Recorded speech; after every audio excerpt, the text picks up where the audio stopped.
नमस्कार दोस्तों, मेरा नाम है विमल सिंह। बालाजी स्टडी अड्डा में आपका स्वागत है। यूपी टेट 28 नवंबर 2021 एग्जाम के लिए बाल विकास के टॉपिक वाइज प्रश्न हम आपको करा रहे हैं, वीडियो में आपको करा रहे हैं। तो आज हम देखेंगे क्लास नंबर जो है वो 4। आज का हमारा जो टॉपिक होगा अधिगम से संबंधित आपके स्किनर होंगे और आपके कोहलर होंगे और आपके वाइगोत्स्की होंगे और साथ ही साथ मास्लो भी होंगे और साथ ही साथ हल भी होंगे।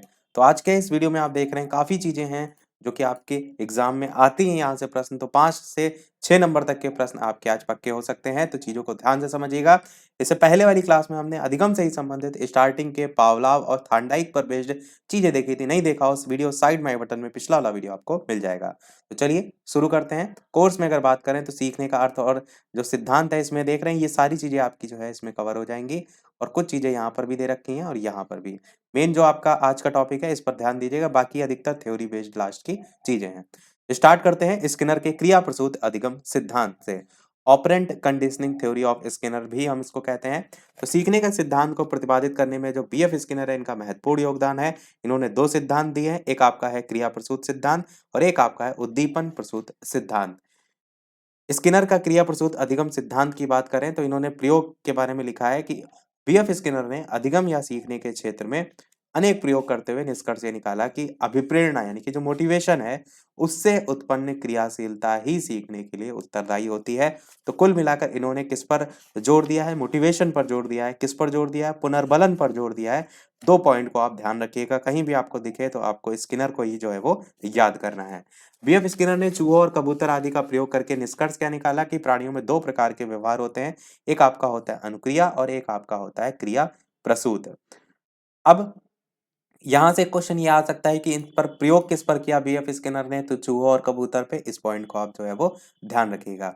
बीएफ स्किनर से रिलेटेड और इसके नाम और कौन कौन से हैं वो क्वेश्चन आता है। तो क्रिया प्रसूत अनुबंधन हमने देख लिया, उसके अलावा साधनात्मक अनुबंधन इन्हीं का ही नाम है, उत्सर्जित अनुबंधन इन्हीं का ही नाम है, नैमित्तिक एक बार प्रीवियस ईयर में पूछा जा चुका है, बीएफ स्किनर का ही है, संक्रिया अनुबंधन इन्हीं का ही है, कार्यात्मक अनुबंधन या कार्यात्मक प्रतिबद्धता भी इन्हीं का ही है और सक्रिय अनुबंधन भी इन्हीं का ही है। तो ये कुछ नाम है जहां से क्वेश्चन पूछे जाने के पूरे पूरे चांसेस हैं।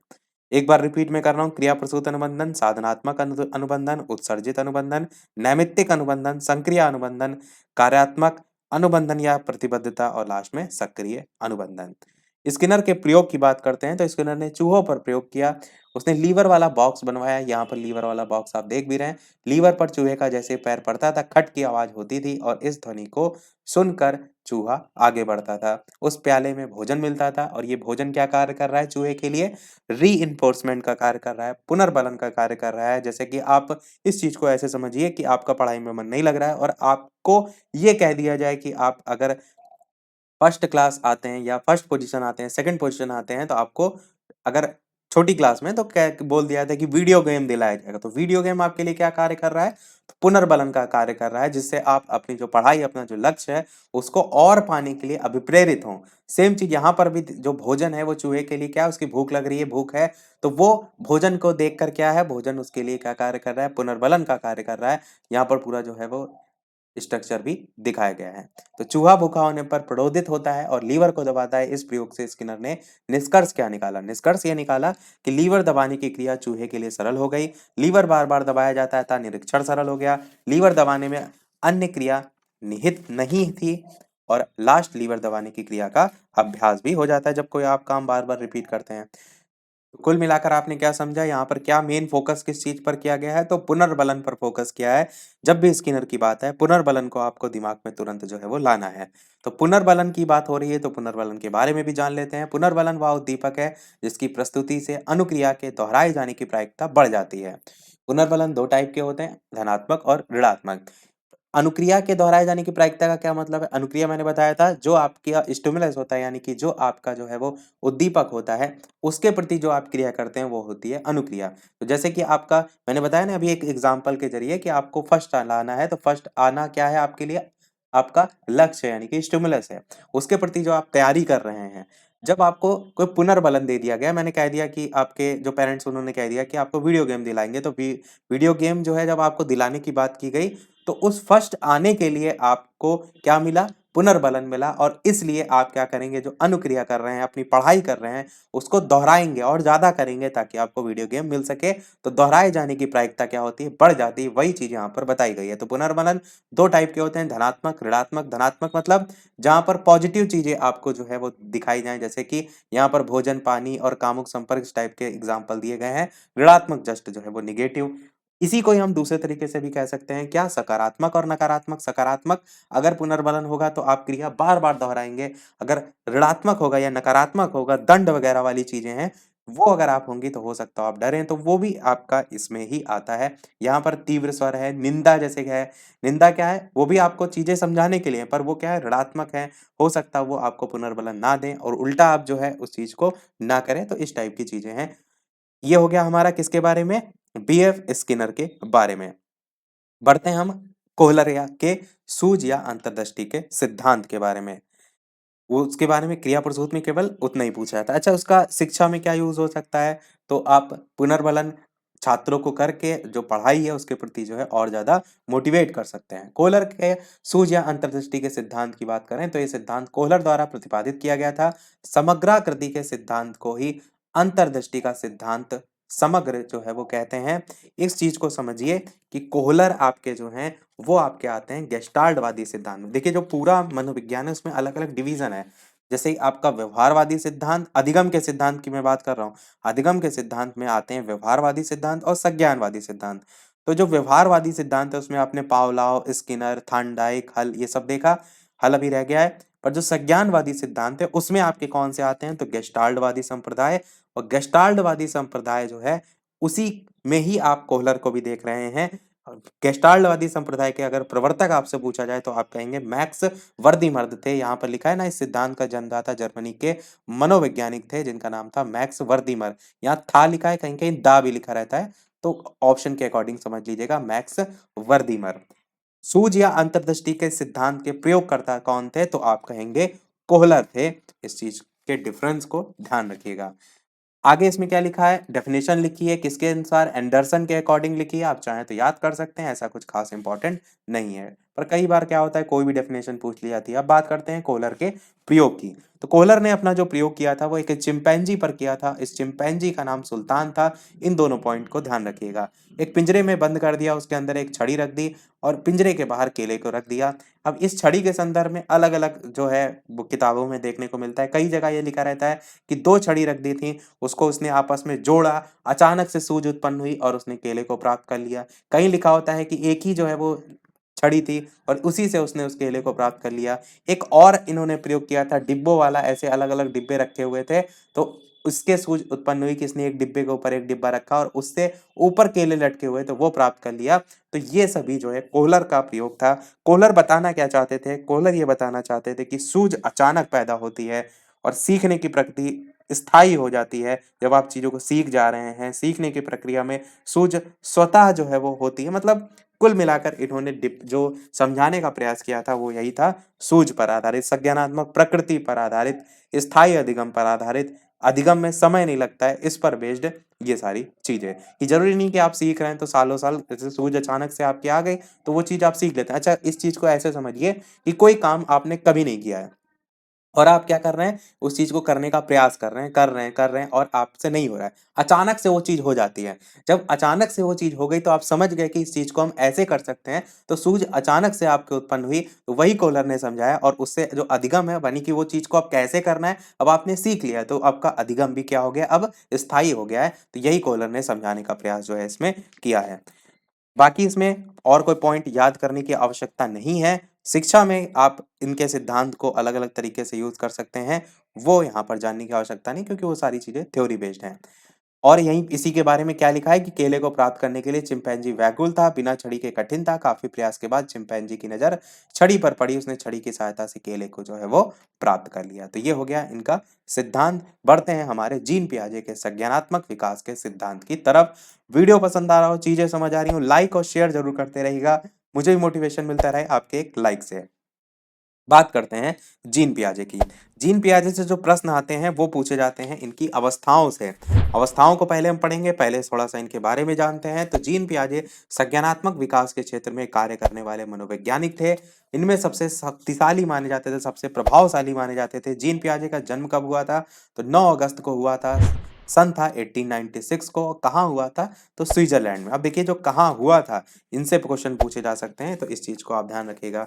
ये एक स्विस मनोवैज्ञानिक थे। जब ये अल्फ्रेड बिने की प्रयोगशाला में बुद्धि परीक्षण पर कार्य कर रहे थे, तभी संज्ञानात्मक विकास के सिद्धांत का इन्होंने प्रतिपादन किया था। एक तो ये हो गया। कई जगह आपको ये भी देखने को मिलता है कि जीन पियाजे जो हैं, इन्होंने क्या किया था, अपने खुद के बच्चों पर जो है प्रयोग किया था और उससे इन्होंने सारे जो सिद्धांत हैं वो जो है वो दिए थे। और आपके जो जीन पियाजे थे वो मूल रूप से जीव वैज्ञानिक थे। तो इतनी सारी चीजें हैं जो आपको पता होना चाहिए। कुछ और भी इससे संबंधित टर्म्स हैं वो अभी हम आगे देखेंगे, पर उससे पहले हम देखते हैं इनका जो सिद्धांत था, इनकी अवस्थाएं जो बांटी गई थी उसके बारे में। तो जीन पियाजे जो है इनके संज्ञानात्मक विकास की जो अवस्थाएं हैं उसमें कौन कौन सी अवस्थाएं? तो सबसे पहली आपकी संवेदी पेशीय अवस्था, दूसरी आपकी है पूर्व संक्रियात्मक, तीसरी है मूर्त संक्रिय अवस्था या मूर्त संक्रियात्मक भी कहते हैं, और चौथी है औपचारिक सक्रिय अवस्था। एक एक करके सभी को समझते हैं। तो संवेदी पेशीय अवस्था, समय जन्म से 2 साल। इस अगर समय को आप याद रखेंगे तो इस समय में क्या क्या होता है वो आप जो है वो पहचान लेंगे।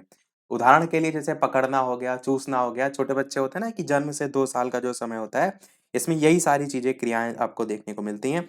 अब इसमें भी अलग अलग हैं। जन्म से 1 माह में जो है चूसना, रोना, ये सारी चीजें देखते हैं। 1 माह से जब 4 माह का बच्चा होता है तो बालक में आत्मसातीकरण या फिर समंजन की क्रिया आ जाती है। 4 माह से 8 माह में कार्य में उद्देश्य पूर्णता दिखने लगती है। 8 माह से 12 माह में यानी 1 साल के अंतर्गत उद्देश्य की प्राप्ति में होने वाली बाधा को दूर करना बच्चा धीरे धीरे सीखता है। फिर 12 माह से 18 माह में जो है साधन और साध्य में अंतर करना सीख जाता है। और 18 से 24 माह में यानी कि 2 साल में साध्य को प्राप्त करने के लिए नवीन जो साधन है उसका प्रयोग करना भी सीख जाता है। तो ये कुछ पॉइंट है संवेदीय पेशीय अवस्था से। अब बात करते हैं दूसरा यानी कि प्राक संक्रियात्मक भी जिसको कहते हैं, पूर्व संक्रियात्मक भी कहते हैं। 2 से 7 वर्ष टाइम होता है। इसमें क्या होता है? इसके भी दो अलग अलग टाइप हैं, पर बेसिकली इसमें आप कहेंगे 2 से 7 में कि जो आसपास की वस्तुएं होती हैं उसको पहचानने लगता है। देखते हैं ना छोटा बच्चा जो 2 से 7 वर्ष का बीच का होता है, तो अगर पापा को देख रहा है तुरंत कह देगा पापा, इस टाइप की चीजें हैं। या कोई उसका खेल खिलौना जो होगा, जो कि उसका फेवरेट होगा, जैसे आपको देखेगा तो मांगने लगेगा। तो परिवेश की वस्तुओं को पहचानने लगता है, उसमें विभेद करने लगता है। ऐसा देखा होगा आपने कि उसके कोई दो अलग अलग खिलौने हैं, एक आप उसको दिखा रहे हैं और आप क्या कर रहे हैं, उसको दिखा के एक छुपाए ले रहे हैं और उसकी जगह दूसरा दे रहे हैं, तो वो रोने लगेगा, नहीं मुझे वही चाहिए। मतलब क्या कर रहा है वो, विभेद भी उसमें कर पा रहा है। भाषा का विकास हो जाता है यहाँ पर, चीजों को बोलना, वो अपनी बातों को अभिव्यक्त करने लगता है। बालक नई सूचनाओं अनुभव को संग्रह करने लगता है। एक पॉइंट इसमें आप याद रख सकते हैं वो है जीववाद। जीववाद क्या होता है? सजीव और निर्जीव में विभेद भी करने लगता है। इस चीज को आप ध्यान रख सकते हैं। अब ये तो हो गया बेसिक सा। अब इसके अंतर्गत जो टाइप हैं पूर्व संक्रियात्मक में वो आपकी कौन से हैं? तो प्राक संक्रियात्मक, इसी को पूर्व संप्रत्यात्मक और इसी को पूर्व वैचारिक भी कहते हैं। तो इसी को ही एक ये नाम है। और दूसरा क्या है इसका? अंतर्दर्शी अवधि, इसी को ही हम कहते हैं अंतर्दर्शी अवस्था। तो ये आपका टाइम पीरियड क्या है? अच्छा, इसको अंतः प्रज्ञात्मक विचार का स्तर भी कहते हैं। एक ही नाम है, अलग अलग जगह देखने को मिलते हैं। तो प्राक संप्रदायतक संप्रत्यात्मक जो है वो आपका 2 से 4 है। इसी 2 से 7 वर्ष का ही टाइम पीरियड अलग अलग है। तो प्राक संप्रत्यात्मक 2 से 4 है और अंतर्दर्शी वाला जो है 4 से 7 है। तो ये आप देख रहे हैं टोटल 2 से 7 में स्टार्टिंग का जो है वो प्राक या पूर्व का समय, और बाद का जो है अंतर्दर्शी बाद का, यानी 4 से 7। अब इसमें आपको पता होना चाहिए क्या क्या होता है। तो जब बात होगी 2 से 4 यानी कि प्राक संक्रियात्मक की, पूर्व संप्रत्यात्मक की, तो बालक इसमें वस्तुओं, शब्द, प्रतिमाओं, इनके विषय में मानसिक चिंतन करने लगता है। इसको यहाँ से एक क्वेश्चन पूछा जाता है, इसको काहे की अवस्था कहते हैं? तो खोज की अवस्था के नाम से भी जो है वो जाना जाता है। इसके अलावा क्यों और कैसे प्रश्नों के उत्तर जानने का प्रयास करता है ना, हर चीज में क्वेश्चन करता है क्यों, कहाँ जाना है, कैसे, इस टाइप के। उसके अलावा अनुकरण की प्रवृत्ति आती है। अनुकरण क्या होता है? चीजों को और मैंने पहले वाले में आपको बताया भी था, अनुकरण स्मृति और मानसिक निरूपण से संबंधित होता है, संवेदी गति वाला। परंतु इसमें क्या है, इसमें अनुकरण की प्रवृत्ति आपको देखने को मिलती है, भाषा विकास के लिए महत्वपूर्ण है, आत्म केंद्रितता जो है उसकी भावना होती है। और एक पॉइंट है कि जीववाद जो मैंने अभी आपको बताया पूर्व संक्रियात्मक में होता है, तो सजीव और जीव में, सजीव और निर्जीव जो है उसमें जो डिफरेंस है वो करने की, विभेद करने की क्षमता जो है वो आ जाती है। ये हो गया प्राक संप्रदायात्मक। दूसरा है आपका अंतर्दर्शी अवधि। अंतर्दर्शी 4 से 7 वर्ष होता है। इसमें बिना किसी तर्क के किसी बात को वो स्वीकार कर लेना आपको देखने को मिलता है। और यहाँ पर क्या लिखा हुआ है, वर्ड तर्क। तो बालक का जो चिंतन होता है, तर्क होता है, पहले से और अधिक परिपक्व हो जाता है। ऐसा नहीं कि वो पहले क्वेश्चन नहीं कर रहा है, पहले भी क्वेश्चन कर रहा है, पर उसका और ज्यादा उसमें मैच्योरिटी देखने को मिलती है। जोड़, घटाव, गुणा, ये जो मानसिक क्रियाएं, इनके पीछे नियमों को भी वो समझ जाता है, समस्याओं का समाधान करने लगता है। तो इस टाइप से भी आप समझ सकते हैं। और आपका इसमें विचार प्रक्रिया की अविलोम्यता पाई जाती है। इस टर्म को समझिए क्या होता है, अविलोम्यता।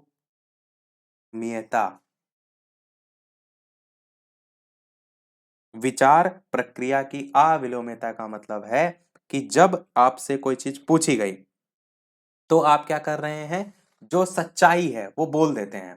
मतलब आप चीजों को पलट नहीं पाते, आप में झूठ बोलने की क्षमता नहीं आ पाती है। उसको कहते हैं हम, इसी को ही हम अपलटावी के भी नाम से जानते हैं। अविलोम्यता कह लीजिए या अपलटावी कह लीजिए, नाम दोनों का एक ही है।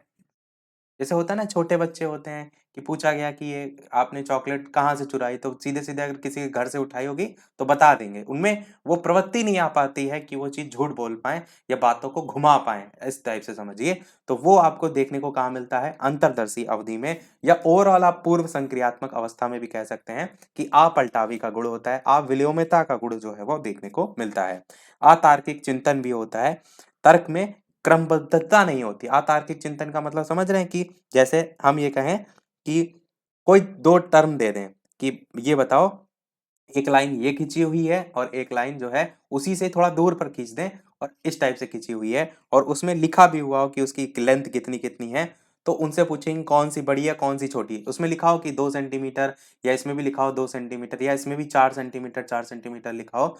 उनसे पूछेंगे कौन सी बड़ी, तो कोई एक को पिक कर लेंगे देख के कि उसकी लंबाई है, और यही अगर हम उसको एकदम आमने सामने खींच दें तो हम वो कह देंगे बराबर है। मतलब क्या है कि जो तर्क होता है उसमें क्रमबद्धता देखने को मिलती नहीं है। तो बच्चे जो हैं, ये जो क्रमबद्धता है वो आगे धीरे धीरे विकसित होती है। तो ये हो गया आपका पूर्व संक्रियात्मक। तीसरे की तरफ बढ़ते हैं जो कि आपका है मूर्त संक्रिय अवस्था। 7 से 12 साल की होती है। इसमें जोड़ना, घटाना, गुणा, ये सारी चीजें आ जाती हैं। अभी मैंने क्या कहा था, जोड़, घटाना, गुणा और भाग की समस्याओं का समाधान करना या उसके जो पीछे नियमों जो को है वो समझ नहीं पाता है, केवल वो चीजें सम्मिलित होती हैं, पर समझ कहाँ जाता है, मतलब चीजें करने कहाँ से लगता है, तो वो करता है मूर्त संक्रिय अवस्था से। अब मूर्त, इस वर्ड, इस टर्म को भी समझिए। मूर्त मतलब जो चीजें आपकी आंखों के सामने दिखाई दे रही हैं वो आपकी आएंगी मूर्त, उसके बारे में आप सोच सकते हैं जो आपके सामने है। अब इसमें बालक को वस्तुओं को पहचानना, विभेदीकरण करना, वर्गीकरण करना, ये सारी चीजें आती हैं। बालक में लंबाई, भार, अंक, इन पर चिंतन करना आता है। भाषा का पूरी तरीके से जो विकास है वो यहाँ पर देखने को मिलता है, क्योंकि अभी तक बच्चा क्या है, बोल तो रहा है, उसमें भाषा विकसित तो हुई है पर पूरी तरीके से नहीं हुई है, तुतला कर बोल रहा है, पर पूर्ण विकास यहाँ पर देखने को मिलता है। और अभी मैंने अपलटावी पलटावी की बात की, तो यहाँ पर आपको पलटावी गुण देखने को मिलता है, यानी कि विचारों को पलटने की क्षमता आ जाती है। झूठ बोलने की उसको कह सकते हैं, बच्चे घुमाते नहीं आ रहे, नहीं मैंने यहाँ से नहीं चुराया, इस टाइप से। तो वही पलटावी गुण जो है आपको यहाँ पर देखने को मिलता है। एक पॉइंट और कि बालक अपने पर्यावरण के साथ अनुकूलन करने के लिए अनेक नियमों को भी जो है इसमें सीख लेता है। तो ये हो गया आपका मूर्त संक्रिय अवस्था। और यहाँ पर आपको 3 मानसिक योग्यताओं में निपुणता भी देखने को मिलती है। वो कौन कौन सी है, इसमें ही एक आपकी है संरक्षण का सिद्धांत से संबंधित। संरक्षण का सिद्धांत क्या कहता है, किसी वस्तु की मात्रा पर उसके आकार में परिवर्तन करने, उसके हिस्सों या टुकड़ों में विभक्त कर देने का कोई प्रभाव नहीं पड़ता है। जैसे अभी उसमें तर्क नहीं आया था ना, तो अब यहाँ पर तर्क आ जाता है तो वो समझ जाता है। दूसरा आपका होता है संबंध। संबंध क्या होता है, तो आप कहेंगे कि किसी वस्तु या वस्तुओं को उनकी विशेषताओं, ऊंचाई, भार, लंबाई आदि के आधार पर क्रमबद्ध कर सकता है, व्यवस्थित कर सकता है, वो क्षमता जो है उसमें आ जाती है। और तीसरी होती है वर्गीकरण की क्षमता। वर्गीकरण मतलब क्लासिफिकेशन, वस्तुओं के गुण के आधार पर वर्गों में बांटना, उपवर्गों में बांटना, ये भी क्षमता जो है बच्चे में आ जाती है मूर्त संक्रिय अवस्था में। मूर्त में मैंने बताया ना, मूर्त और जो ठोस वस्तुएं हैं इसके संदर्भ में तार्किक चिंतन की योग्यता आ जाती है, मापना, तौलना, गिनना, ये सारी चीजें आ जाती हैं। लास्ट आपका देखते हैं औपचारिक संक्रिय अवस्था। औपचारिक संक्रिय अवस्था जो है, समय होता है 12 से 15 साल। और यही टाइम जो है आपको यहाँ पर जैसे 7 से 12 दे रखा है, कहीं कहीं 7 से 11 दे रखा होता है, और ये वाला लास्ट वाला 11 से जो है वो आपको 15 वर्ष दे रखा होता है। बाकी आपके यहाँ पर सही है। औपचारिक जो है इसी को ही अमूर्त संक्रियात्मक भी कहते हैं। अमूर्त चिंतन करने की क्षमता यहाँ पर आती है। अमूर्त चिंतन मतलब जो चीज आपके सामने नहीं है उसके बारे में भी सोचना, कि बैठे आप यहाँ हैं, सोच आप अपने गांव के बारे में रहे, तो वो सारी चीजें आती हैं। स्मरण शक्ति आती है, निर्णय शक्ति आती है, सोचने, समस्या समाधान करने, निर्णय लेने की शक्ति आती है, उच्च स्तर के जो अंक संबंधी हैं सवाल उनको करने की क्षमता आती है। और लास्ट पॉइंट ये भी याद रख सकते हैं, समस्याओं के समाधान के लिए अमूर्त नियमों का भी निर्माण जो है वो कर सकता है। अब बात करते हैं इससे संबंधित कुछ इंपॉर्टेंट पॉइंट हैं, संप्रत्यय हैं जिसके बारे में पूछ लिया जाता है। तो पियाजे के संज्ञानात्मक सिद्धांत को समझने के लिए कुछ महत्वपूर्ण संप्रत्यय जो है उनका समझना आवश्यक है। जैसे सबसे पहला है अनुकूलन, जिसको हम कहते हैं एडेप्टेशन। क्या होता है? तो पियाजे के अनुसार अनुकूलन वो प्रक्रिया है जिसमें बालक अपने को बाहरी वातावरण के साथ समायोजन करने की कोशिश करता है। ये एक जन्मजात प्रवृत्ति होती है। एक लाइन में आप इसे याद करेंगे तो क्या कहेंगे? वातावरण के साथ सामंजस्य स्थापित करना। इसी को हम ये भी कह सकते हैं पूर्व अनुभव और नए अनुभव के बीच संतुलन स्थापित करना। ये होता है अनुकूलन या होता है एडेप्टेशन। दो टाइप होते हैं इसके, एक होता है आत्मसातीकरण और एक आपका होता है समायोजन। आत्मसातीकरण को कहते हैं एसिमिलेशन और समायोजन को कहते हैं एकोमोडेशन। आत्मसातीकरण को ही आगे हम समझेंगे, पर समायोजन का एक और नाम होता है, वो होता है समाविष्टीकरण। वो भी आप हिंदी का याद रख सकते हैं, बाकी इंग्लिश में सभी टर्म जो है वो समान है। समाविष्टीकरण। अब बात करते हैं आत्मसातीकरण क्या होता है। अनुकूलन हमने समझ लिया है। आत्मसातीकरण बौद्धिक संरचना में नई सूचना या जानकारी जोड़ लेना या व्यवस्थित करने की प्रक्रिया को कहते हैं आत्मसातीकरण। बहुत ही साधारण सी सिंपल सी डेफिनेशन लिखी हुई है। दूसरा हमारा है समायोजन, वो प्रक्रिया जिसमें बालक नए अनुभवों की दृष्टि से पूर्ववर्ती संरचना में सुधार लाता है या परिवर्तन लाता है, कोशिश करता है, जिससे वो वातावरण के साथ क्या कर सके? समायोजन कर सके। एक लाइन में से आप कहेंगे तो क्या कहेंगे? समायोजन को नवीन ज्ञान के आधार पर पुराने ज्ञान में परिवर्तन करना क्या है? आपका समायोजन है। तो ये दोनों टाइप किसके हैं? तो आपके अनुकूलन के हैं। इस चीज को ध्यान रखिएगा। और बात करते हैं आगे। अगला टर्म है आपका साम्य धारण। साम्य धारण को हम कहते हैं इक्विलिब्रेशन। ये क्या होता है? तो आप कहेंगे आत्मसातीकरण और समायोजन, इनके बीच संतुलन स्थापित करना कहलाता है साम्य धारण। दोनों हमने अभी देखे, अनुकूलन के अंतर्गत आते हैं आत्मसातीकरण, समाविष्टीकरण। तो साम्य धारण जो है आत्मसातीकरण और समायोजन, या जिसको हम समाविष्टीकरण भी कहते हैं, उसके बीच संतुलन स्थापित करना है आपका साम्य धारण। अगला है संज्ञानात्मक संरचना, जिसको हम कॉग्निटिव स्ट्रक्चर कहते हैं। ये विभिन्न आयु के बालकों की संज्ञानात्मक संरचना कैसी होती है? अलग अलग होती है, भिन्न भिन्न होती है। ये होता है संज्ञानात्मक संरचना। अगला है आपका मानसिक संक्रिया, जिसको हम कहते हैं मेंटल ऑपरेशन। मानसिक संक्रिया क्या होता है? इसमें बालक समस्या का समाधान निकालता है। अगला आपका है स्कीम्स, व्यवहार के संगठित पैटर्न का बार बार दोहराना कहलाता है स्कीम्स। एक वर्ड और होता है इसी से मिलता जुलता, स्कीमा। क्या होता है स्कीमा? तो पियाजे के अनुसार स्कीमा का अर्थ होता है ऐसी मानसिक संरचना से जिसका सामान्यीकरण किया जा सके, जनरलाइजेशन संभव हो। ये संप्रत्यय प्रस्तुता संज्ञानात्मक संरचना और मानसिक प्रचलन के संप्रत्यों से गहरे रूप से जो है वो संबंध है। एक लाइन में याद करेंगे तो क्या कहेंगे? कि व्यवहार के संगठित या मानसिक संरचना जिसका सामान्यीकरण किया जा सके। एक लाइन में बस इतना सा इंपॉर्टेंट है, मानसिक संरचना जिसका सामान्यीकरण किया जा सके। जो आपकी पहली स्टेज होती है ना, उसमें आप देखते हैं स्कीमा का बनना बिगड़ना जो है वो लगा रहता है। स्कीमा के भी अपने टाइप होते हैं, सरल और जटिल। सरल जब मोटर कार या खिलौने इस टाइप की चीजें आती हैं वो सरल में आती हैं। जटिल में आप क्या कहेंगे, अंतरिक्ष का निर्माण कैसे हुआ, इस टाइप की कठिन चीजें जो है वो जटिल में आती हैं। एक और टर्म होता है, वो होता है आपका विकेंद्रीकरण या विकेंद्रण आप कह सकते हैं। विकेंद्रण, विकेंद्रण क्या होता है, तो आप कहेंगे बालक समस्या के समाधान के लिए किस सीमा तक चिंतन करता है वो कहलाता है आपका विकेंद्रण। एक एक लाइन में मैं बता रहा हूं, बालक समस्या के समाधान के लिए किस सीमा तक चिंतन करता है वो कहलाता है विकेंद्रण। तो इतनी सारी चीजें थी आपके जीन पियाजे के संज्ञानात्मक सिद्धांत से संबंधित। एक बार जो इंपॉर्टेंट पॉइंट है वो मैं आपको बता देता हूँ, जैसे आत्मसातीकरण क्या होता है, एसिमिलेशन क्या होता है, पूर्व ज्ञान के साथ नवीन ज्ञान को जोड़ना। समायोजन क्या होता है, समाविष्टीकरण उसे कहते हैं, जब बालक अपने जो पुराना ज्ञान है, स्कीमा है, अर्थात ज्ञान में परिवर्तन करना प्रारंभ कर देता है तो कहलाता है समायोजन। कुछ ऐसी डेफिनेशन जो रिपीट होती है, स्कीमा भी पूछा जाता है जो यहाँ पर क्लियर तरीके से लिखा हुआ है। बढ़ते हैं हमारे अगले पर्सन की तरफ, अगले सिद्धांत की तरफ, जो कि है वाइगोत्स्की का संज्ञानात्मक विकास का सिद्धांत। तो मनोवैज्ञानिक वाइगोत्स्की, समय है 1978। इनका मानना यह था कि पियाजे ने संज्ञानात्मक विकास जो है उसके अपने सिद्धांत में बच्चों के माध्यम से वातावरण को स्वतंत्र रूप से खोजबीन करके संज्ञानात्मक विकास की प्रक्रिया पर बल डाला है।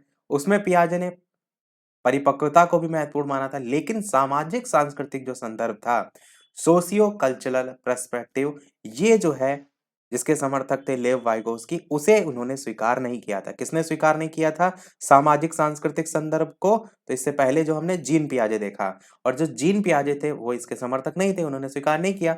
पर लेव वाइगोस्की जो है वो संबंधित थे सामाजिक सांस्कृतिक संदर्भ। ये जरूर ध्यान रखिएगा, क्वेश्चन सबसे मेन महत्वपूर्ण कि वाइगोत्स्की का है कौन सा सिद्धांत, तो संज्ञानात्मक विकास का सिद्धांत है। अच्छा, जो अभी हम जीन पियाजे पढ़ के आए हैं, उनका नैतिक विकास का भी सिद्धांत था जिसका नाम है परायत्त और स्वायत्त, उसके टाइप्स हैं। बहुत ज्यादा डिटेल में नहीं जा रहे, पर मैंने आपको बता दिया कि पियाजे का नैतिक विकास का सिद्धांत भी था। वैसे तो नैतिक विकास का सिद्धांत कोहलबर्ग का है, पर आपके पियाजे के नैतिक विकास के सिद्धांत में परायत्त और स्वायत्त जो है दो टाइप्स थे। तो ये आपने देखा सामाजिक सांस्कृतिक संदर्भ लेव वाइगोस्की से संबंधित। और आगे बात करते हैं, तो इन्होंने बच्चों के संज्ञानात्मक विकास में सामाजिक कारक यानी कि सोशल फैक्टर और भाषा को महत्वपूर्ण बताया है। किसने बताया है, लेव वाइगोस्की ने बताया है। वाइगोस्की के संज्ञानात्मक विकास के सिद्धांत को सामाजिक सांस्कृतिक सिद्धांत, एकदम इसको रट लीजिएगा, संज्ञानात्मक विकास को सामाजिक सांस्कृतिक सिद्धांत, सोशियो कल्चरल थ्योरी भी जो है वो कहते हैं। पियाजे ने स्पष्ट ये किया था कि बच्चों के संज्ञानात्मक विकास में जो संस्कृति है यानी कल्चर है और जो शिक्षा है उसकी भूमिका महत्वपूर्ण नहीं होती। किसने कहा था, पियाजे ने कहा था। पर वाइगोस्की कह रहे हैं अरे ऐसा बिल्कुल नहीं है। इन्होंने कहा, अस्वीकार किया और कहा कि वास्तविक में ऐसा नहीं है। वह बच्चे जिस उम्र में भी किसी संज्ञानात्मक कौशल को सीखते हैं, उन पर इस बात का ज्यादा प्रभाव पड़ता है कि क्या संस्कृति से उन्हें संगत सूचना और निर्देश मिल रहा है अथवा नहीं। आगे बात करते हैं, तो वाइगोस्की ने यह भी बताया कि सत्य में संज्ञानात्मक विकास एक अंतरवैयक्तिक सामाजिक परिस्थिति है। इसमें पूर्ण होता है जिससे बच्चों को अपने वास्तविक विकास का जो लेवल है, स्तर है, लेवल ऑफ एक्चुअल डेवलपमेंट, अर्थात जहां तक वे बिना किसी सहायता के अपने ही कोई कार्य कर सकते हैं, ये भिन्न और उनके संभाव्य विकास का स्तर लेवल ऑफ पोटेंशियल डेवलपमेंट, अर्थात जिसे वे सार्थक और महत्वपूर्ण व्यक्तियों की मदद से पाने में सक्षम है, इसको ले जाने का प्रयास किया जाता है। यहाँ पर थोड़ा सा टफ टफ वर्ड लिखे गए हैं, बेसिक्स आप इतना समझिए कि जो जीन पियाजे थे वो विरोध थे किसके संदर्भ में, आसपास का जो सामाजिक सांस्कृतिक संदर्भ है उसके, परंतु ये जो है समर्थक थे और इसी के बारे में इन्होंने बताया है। अब वाइगोस्की के सिद्धांत के कुछ तत्व हैं, जैसे हमने अभी देखा जीन पियाजे से रिलेटेड थे, ऐसे ही इनके भी कुछ हैं। तो टोटल 3-4 हैं, एक एक करके देख लेते हैं। सबसे पहला है MKO, जिसको हम कहते हैं मोर नॉलेजेबल अदर। इसका मतलब क्या होता है, वाइगोस्की के अनुसार विचारों, मूल्यों, तकनीकियों और भाषा का ज्ञान बालक किसी बड़े व्यक्ति जैसे कि माता पिता, शिक्षक, सहयोगी, प्रौद्योगिकी द्वारा जो है वो सीखता है। इन पक्षों को उन्होंने क्या कहा है, मोर नॉलेजेबल अदर, इसकी संज्ञा दी है, यानी कि आपसे जो बड़ा होगा उसी से आप सीखेंगे। तो ये है आपका MKO। दूसरे की बात करते हैं, बस एक एक जो इंपॉर्टेंट पॉइंट है उसी को ध्यान रखिएगा। अगला है ढांचा निर्माण या सहारा लगाना, जिसको हम स्कैफोल्डिंग कहते हैं। बच्चे जब कुछ नया सीख रहे होते हैं तो शुरू में उन्हें उनसे ज्यादा हुनरमंद व्यक्ति के सहारे या सहायता की आवश्यकता पड़ती है। आप कोई भी चीज सीखते हैं तो जाहिर सी बात है जो आपसे ज्यादा जानकार है उसी से सीखेंगे। तो जैसे जैसे बच्चे वो नया काम सीख लेते हैं, सहायता की मात्रा कम करते जाते हैं, जिसके थ्रू वो काम कर रहे थे, जिसके सहायता से वो सीख रहे थे, उसकी मात्रा कम करते जाते हैं और अंत में बच्चे क्या करते हैं, उस काम को बिना किसी की सहायता से ही कर पाते हैं। तो वाइगोस्की ने ये जो सहारा है इसको क्या नाम दिया है, स्कैफोल्डिंग का नाम दिया है। बस इतना सा आपको पॉइंट यहाँ पर समझना था। मकान बनाते समय बनाया गया पाड़ नए बनते घर को सहारा देता है। जैसे आप देखते हैं, पहले जब मकान बनाया तो नीचे ढांचा बनाया जाता है, फिर उसमें आप बांस बल्ली रख के आप देखते हैं, फिर छत डाली जाती है। तो वही है, मकान बनाते समय पाड़ नए बनते घर को सहारा देता है। स्कैफोल्ड शब्द इस प्रकार के सहारे को ही इंगित करता है। वाइगोस्की के अनुसार वयस्कों के साथ की गई अंतःक्रिया से बच्चों के संज्ञानात्मक विकास को मदद मिलती है। विभिन्न अंतःक्रियाओं के दौरान वयस्क एक सहारा प्रदान करते हैं, जिससे बच्चे नए काम या नए प्रकार के चिंतन करते समय उपयोग जो है वो कर सकते हैं। तो ये हो गया आपका स्कैफोल्डिंग, जिसको हम कहेंगे ढांचा निर्माण या सहारा लगाना। बहुत ही साधारण सी लैंग्वेज में जो है वो लिखा गया है स्कैफोल्डिंग के बारे में। तीसरा आपका है, जिसे हम कहते हैं जेडपीडी, यानी कि समीपस्थ विकास का क्षेत्र, जोन ऑफ प्रॉक्सिमल डेवलपमेंट, इसकी फुल फॉर्म है जेडपीडी की। सबसे पहले हमने देखा एमकेओ यानी कि मोर नॉलेजेबल अदर, फिर हमने देखा स्कैफोल्डिंग ढांचा निर्माण या सहारा लगाना, फिर अब हम देख रहे हैं जेडपीडी यानी समीपस्थ विकास का क्षेत्र।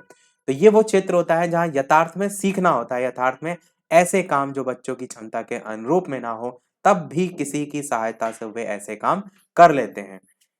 जो बच्चों की क्षमता के अनुरूप में ना हो, तब भी किसी की सहायता से वे ऐसे काम कर लेते हैं। जब बच्चे कुछ नया सीख रहे होते हैं या कोई समस्या का समाधान कर रहे होते हैं, तब उन्हें यदि किसी की सहायता मिलती है तो वो उस कार्य को बेहतर तरीके से कर पाते हैं। दूसरे शब्दों में ये भी कह सकते हैं कि समीपस्थ विकास का क्षेत्र वो क्षेत्र होता है जिसमें बच्चे ऐसे कठिन कार्यों को अन्य वयस्कों या कुशल सहयोगी की सहायता से जो है वो कर लेते हैं। तो ये होता है जेडपीडी। इसको हम इस टाइप से सर्किल में दर्शाते भी हैं।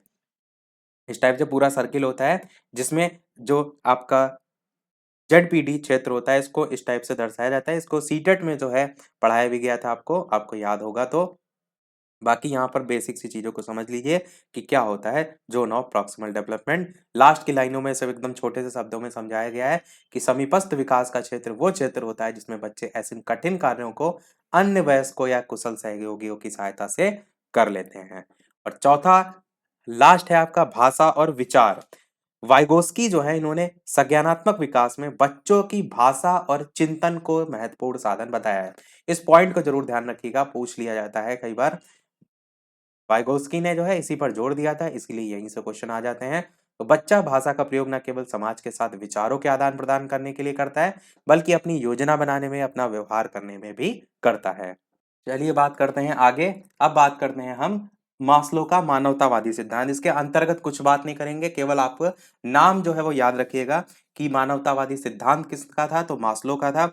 अब्राहम मास्लो का जो सिद्धांत है वो अभिप्रेरणा, जो आपका चैप्टर है अभिप्रेरणा की मांग आवश्यकता का सिद्धांत, या मास्लो का प्रेरणा का पदानुक्रम सिद्धांत जो है उसमें जरूर पूछा जाता है। तो उसको यहाँ हम नहीं देख रहे हैं क्योंकि यहाँ पर हम अधिगम से संबंधित देख रहे हैं। पर आपको पता होना चाहिए जो अब्राहम मास्लो है उनका प्रेरणा का पदानुक्रम सिद्धांत भी है, जिसमें शारीरिक मांग, सुरक्षा की मांग, समाज की मांग, सम्मान की मांग, आत्म सिद्धि की मांग, ये सभी क्रम है। बात करते हैं अगले की, जो कि है प्रबलन सिद्धांत। किसने दिया था? प्रबलन सिद्धांत का प्रतिपादन C.L. हल ने किया था। तो प्रतिपादन जो है इसके C.L. हल थे और अमेरिकी मनोवैज्ञानिक थे। 1915 ईस्वी में इनकी जो पुस्तक थी जिसका नाम था प्रिंसिपल्स ऑफ बिहेवियर, पुस्तक ध्यान रखिएगा, इसमें इन्होंने किया था। ये सिद्धांत था थांडाइक और पावलोव के सिद्धांत पर आधारित। ये सिद्धांत इस प्रकार है, प्रत्येक मनुष्य अपनी आवश्यकता की पूर्ति करने के लिए प्रयत्न करता है। सीखने का आधार इसी आवश्यकता की पूर्ति की प्रक्रिया है। मनुष्य या पशु उसी कार्य को सीखता है जिस कार्य को करने में किसी आवश्यकता की पूर्ति होती है। बस इस लास्ट लाइन को आप ध्यान रखेंगे, ये है प्रबलन सिद्धांत। नाम ध्यान रखिएगा, पुस्तक ध्यान रखिएगा और समय ध्यान रखिएगा। इसी के संदर्भ में कुछ और इंपॉर्टेंट पॉइंट हैं, उसकी भी बात करते हैं कि हल के सिद्धांत को हम थांडाइक द्वारा एसआर बॉन्ड निर्मित सिद्धांत का संशोधित रूप भी कह सकते हैं, क्योंकि थांडाइक जो है उनका एसआर सूत्र था, इसको इन्होंने एसओआर बना दिया है। इसमें क्या क्या है? एस मतलब है स्टिमुलस उद्दीपक, ओ मतलब है ऑर्गेनिज्म जिसको हम प्राणी कहते हैं और आर मतलब है रिस्पॉन्स यानी कि प्रतिक्रिया या प्रत्युत्तर। और हल के अन्य भी नाम है वो भी हम देखेंगे, पर एक लास्ट इसमें पॉइंट ये भी समझ लीजिए कि हल का मानना था कि भिन्न भिन्न उद्दीपक को भिन्न भिन्न प्रतिक्रिया में व्यक्त करते हैं, जबकि थार्नडाइक का एसआर सूत्र क्या दर्शाता है कि एक उद्दीपक के प्रति प्राणी की एक जैसी प्रतिक्रिया होती है, जो कि गलत था इनके अनुसार। तो हल का जो यहाँ पर हमने देखा सिद्धांत जिसको हम कहते हैं रीइंफोर्समेंट थ्योरी, इनके कुछ अन्य नाम भी हैं, जैसे कि पुनर्बलन भी इसी को कहते हैं रीइंफोर्समेंट थ्योरी को, सबलन भी इसी को कहते हैं, प्रबलन भी इसी को कहते हैं। प्रबलन यहाँ पे लिखा हुआ है पर सबलन दिखे पुनर्बलन दिखे तो सब इन्हीं के ही हैं, ध्यान रखिएगा। क्लार्क हल इनका पूरा नाम है और CL हल भी याद रख सकते हैं। तो ये आपका हो गया प्रबलन सिद्धांत। अब बात करते हैं हल के प्रयोग की। इन्होंने एक बिल्ली को भूखा रखा, उस बिल्ली ने पिंजरे से बाहर जाने का प्रयत्न किया, उसने अनेक प्रयत्न किए और इन्हीं प्रयत्नों में पिंजरे का दरवाजा खुल गया और बिल्ली भोजन प्राप्त करने में सफल हो गई। तो इस प्रकार भोजन की आवश्यकता जो थी उसको संतुष्ट करने के प्रयत्न में बिल्ली पिंजरे का दरवाजा खोलना सीख जाती है। तो हल के अनुसार सीखने का यही आधार है। तो इन्होंने भी प्रयोग बिल्ली पर ही किया, पर थार्नडाइक का थोड़ा सा इन्होंने संशोधन करके बता दिया। ये आपका हल का सिद्धांत खत्म हुआ, प्रबलन सिद्धांत खत्म हुआ। बढ़ते हैं हम अगले सिद्धांत की तरफ, जो कि आपका है लेविन का अधिगम का क्षेत्रीय सिद्धांत। पूरी हम कोशिश कर रहे हैं कि कम वीडियो में ज्यादा से ज्यादा चीजें आपको प्रोवाइड करा सकें। बस आप लोग वीडियो को लाइक और शेयर जरूर करते रहिएगा ताकि मुझे भी मोटिवेशन मिलता है। तो Lewin field theory of learning के बारे में बात करते हैं। ये जो है मूलतः जो है वो गणितज्ञ थे, इनके बारे में बात करते हैं। तो इस सिद्धांत का प्रतिपादन था कुर्ट लेविन। इस सिद्धांत का मानना यह था कि हम जो है वो जिस स्थिति का अनुभव करते हैं वो सदैव संगठित या संरचित होती है, जिसे हम स्ट्रक्चर्ड कहते हैं, और ये संरचना उन अवयवों से अधिक स्थायी या स्थिर होती है जिन पर कि वह स्थिति आधारित होती है। सीखने की प्रक्रिया के अंतर्गत कोई समस्या को हल करने की विधि को संरचना के रूप में देखा जाता है, और लेविन का अधिगम का क्षेत्रीय सिद्धांत अनुभव की अपेक्षा व्यवहार को अधिक महत्व देता है। इस पॉइंट को आप ध्यान रखिएगा, और प्रेरणाओं आदि का भी अधिक प्रयोग जो है वो करता है। और इनके पूरे इस सिद्धांत में एक पॉइंट आप और याद रख सकते हैं कि व्यक्ति के अधिगम में वातावरण की जो है महत्वपूर्ण भूमिका होती है। इन्होंने एक सूत्र भी दिया था, वो था B बराबर F ब्रैकेट में P इंटू E करके। अब यहाँ पर क्या है सारी चीजें हैं, तो जो B है ये आपका है व्यवहार, F आपका क्या है कारक, P जो है आपका व्यक्ति, और E जो है आपका वातावरण। ये जो है इनसे संबंधित एक फॉर्मूला भी था। तो बस ध्यान इतना रखिएगा कि फील्ड थ्योरी ऑफ लर्निंग कह लीजिए या क्षेत्रवादी सिद्धांत कह लीजिए, किसने दिया था? कर्ट लेविन ने दिया था। इतना जो है आपको रटा होना चाहिए। और व्यक्ति के अधिगम में वातावरण की महत्वपूर्ण भूमिका होती है, ये लेविन ने कहा था। अगले सिद्धांत की तरफ बढ़ते हैं, जो कि आपका है गैने का सिद्धांत। रॉबर्ट एम गैने इनका पूरा नाम है। समय था 1965। रॉबर्ट एम गैने से जो क्वेश्चन आते हैं वो आते हैं जो इन्होंने सिद्धांत दिया था, जिनके सिद्धांत का नाम था अष्टपदीय सोपानकी का सिद्धांत। अष्टपदीय सोपानकी का सिद्धांत। तो इसमें जो चरण होते हैं वो आपको पता होना चाहिए। क्वेश्चन जो बनेंगे वहीं से बनेंगे, इनके चरण से बनेंगे, और इन चरण की लिस्ट आपके साइड में यहाँ पर आप देखेंगे। तो संकेत अधिगम स्तर जो है सबसे पहले आता है, और इस तरीके से आप कहेंगे तो निम्न स्तर होता है। ये संकेत अधिगम जो है ये सबसे निम्न स्तर है, तो यहाँ पर सबसे ऊपर लिखा हुआ है। और समस्या समाधान जो है सबसे उच्च स्तर है, जो सबसे नीचे लिखा हुआ है। टोटल इनको आप गिनेंगे तो टोटल 8 हैं, इसीलिए 8 अधिगम के स्तर बताए थे, 8 प्रकार बताए थे। और ये जो आप देख रहे हैं नाम, ये एक पिरामिड के रूप में इन्होंने प्रस्तुत किया था। इस टाइप से एक पिरामिड बनता है, उसमें ही आप यूं लेवल लिखते जाते हैं, तो उसी में ये सारे जो है वो बनाकर दिखाए जाते हैं। तो संकेत अधिगम या सीखना आपका सबसे पहले आएगा, फिर आपका अनुक्रिया उद्दीपक आएगा, उद्दीपक अनुक्रिया अधिगम भी कहते हैं। तीसरा है आपका श्रृंखला लाभ स्तर, ये किसने दिया था? तो गुथरी जो है उन्होंने दिया था, इनका पूरा नाम था एडविन रे गुथरी।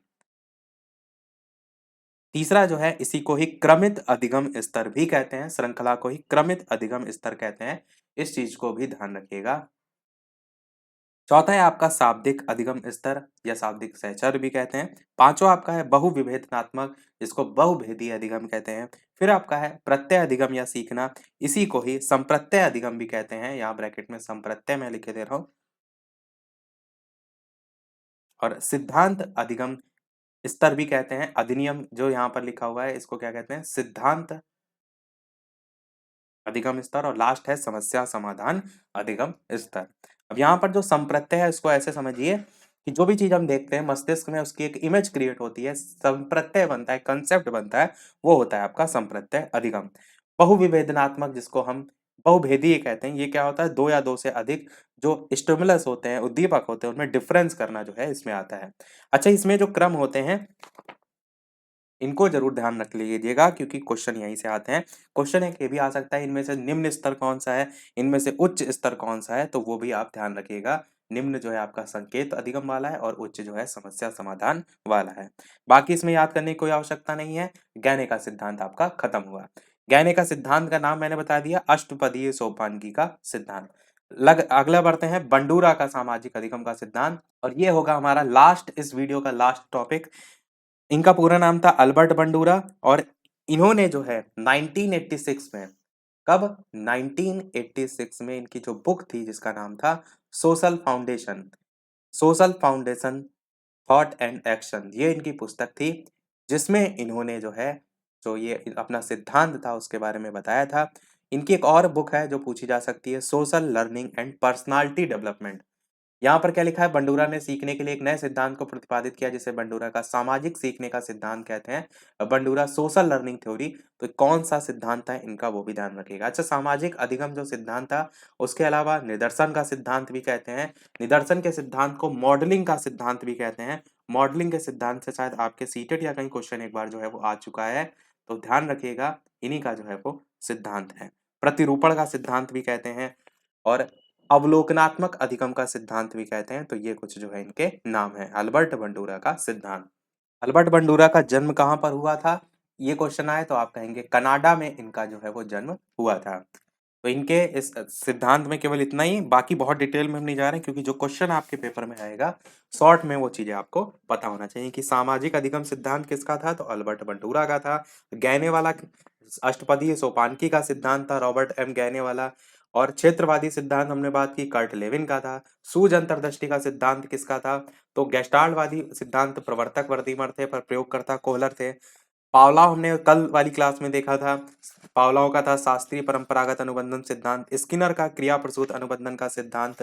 आपका पुनर्बलन सिद्धांत हमने देखा जो कि क्लार्क एल हल ने दिया था, जिसको सबलन भी कहते हैं, रीइंफोर्समेंट कहते हैं। तो सारी चीजें हमने एक थोड़ा सा रिवीजन के तौर पर भी आपको करा दी। तो सारी चीजें हुई हमारी समाप्त। अब वीडियो को समाप्त करने से पहले एक प्रश्न आपके लिए भी, जैसा कि सभी वीडियो में हम आपसे एक ना एक प्रश्न पूछते हैं, पर उस प्रश्न को देखने से पहले वीडियो अभी तक आपने लाइक ना किया हो, सभी लोग वीडियो को लाइक भी करते रहिएगा। चैनल पर नए हो सब्सक्राइब करके जुड़ जाइएगा ताकि आगे आने वाला कोई वीडियो मिस ना हो। टेलीग्राम चैनल से अभी तक ना जुड़े हो, लिंक आपको डिस्क्रिप्शन में मिल जाएगी। बालाजी स्टडी अड्डा सर्च करके भी टेलीग्राम चैनल से जुड़ सकते हैं।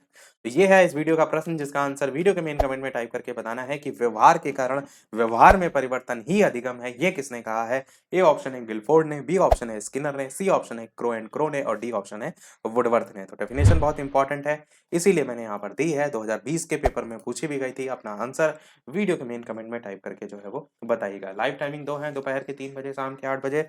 तो लाइव आकर भी वीडियो आप देख सकते हैं, प्रश्नों की प्रैक्टिस कर सकते हैं। आज के वीडियो में इतना ही रखते हैं, मिलते हैं अगले वीडियो में कुछ नए प्रश्नों के साथ, नए टॉपिक के साथ। तब तक के लिए नमस्कार, जय हिंद।